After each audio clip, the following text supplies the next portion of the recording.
Paris Olympic के steeple chase race में कमाल दिखाने वाले अविनाश साबले ने ओलंपिक में भारत के लिए पदक जीतने की उम्मीद जगा दी है।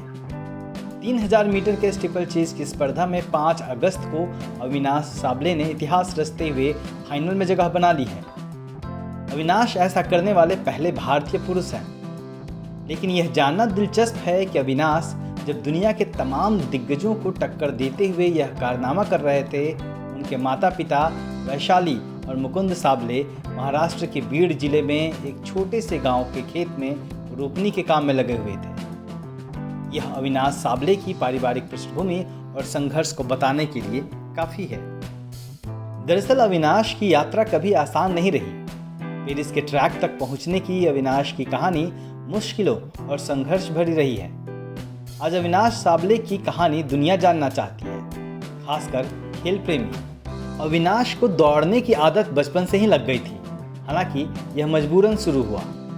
अविनाश का स्कूल घर से 6 से 7 किलोमीटर दूरी पर था।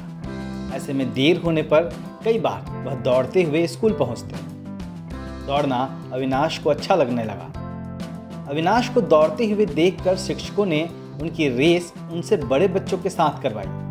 अविनाश सबको पछाड़कर फर्राटा भरते हुए आगे निकल जाते। उनकी इस काबिलियत को देखकर शिक्षक मात्र 9 साल की उम्र में अविनाश को 500 मीटर की रेस में ले गए। इस रेस में अविनाश जीत गए और न सिर्फ जीते बल्कि उन्हें 100 रुपये का इनाम भी मिला। यह दौड़ के लिए अविनाश को मिलने वाला पहला नगद पुरस्कार था। इसके बाद अविनाश को शिक्षक स्थानीय मैराथन में लेकर गए, लेकिन कद छोटा होने के कारण अविनाश बेहतर प्रदर्शन नहीं कर पाए। बाद के कुछ सालों में अविनाश को सफलता नहीं मिली। इससे निराश अविनाश पढ़ाई के साथ साथ अपने चाचा के साथ 100 रुपये की दिहाड़ी पर मिस्त्री का काम करने लगे। 12वीं पास करने के बाद अविनाश की जिंदगी ने एक बार फिर करवट बदली। वह सेना भर्ती परीक्षा में सफल होकर सेना में पहुंच गए। इस दौरान अविनाश ने सियाचिन और राजस्थान में कठिन ड्यूटी की।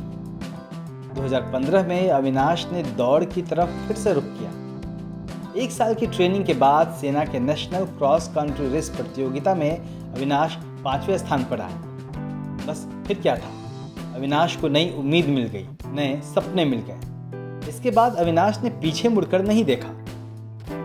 क्रॉस कंट्री प्रतियोगिता के बाद अविनाश ने पुणे में सेना चैंपियनशिप में भाग लिया, जहां वो स्टीपल चेज प्रतियोगियों के साथ अभ्यास करने लगे। इसी दौरान कोच अमरीश कुमार की नज़र अविनाश पर पड़ी। अविनाश 5000 और 10000 मीटर की दौड़ में भाग लेना चाहते थे, लेकिन कोच अमरीश ने अविनाश के स्टाइल को देखते हुए उन्हें स्टीपल चेज में जाने की सलाह दी। अविनाश को कोच अमरीश की सलाह और फिर ट्रेनिंग का फायदा मिला। 2018 में नेशनल चैंपियनशिप में अविनाश ने 3000 मीटर के स्टीपल चेज रेस में 1981 में गोपाल सैनी के बनाए 30 साल के रिकॉर्ड को तोड़ दिया। यह उनके लिए एक बड़ी उपलब्धि थी। इसकी खूब चर्चा हुई और तारीफ भी, और फिर अविनाश हीरो बनकर उभरे।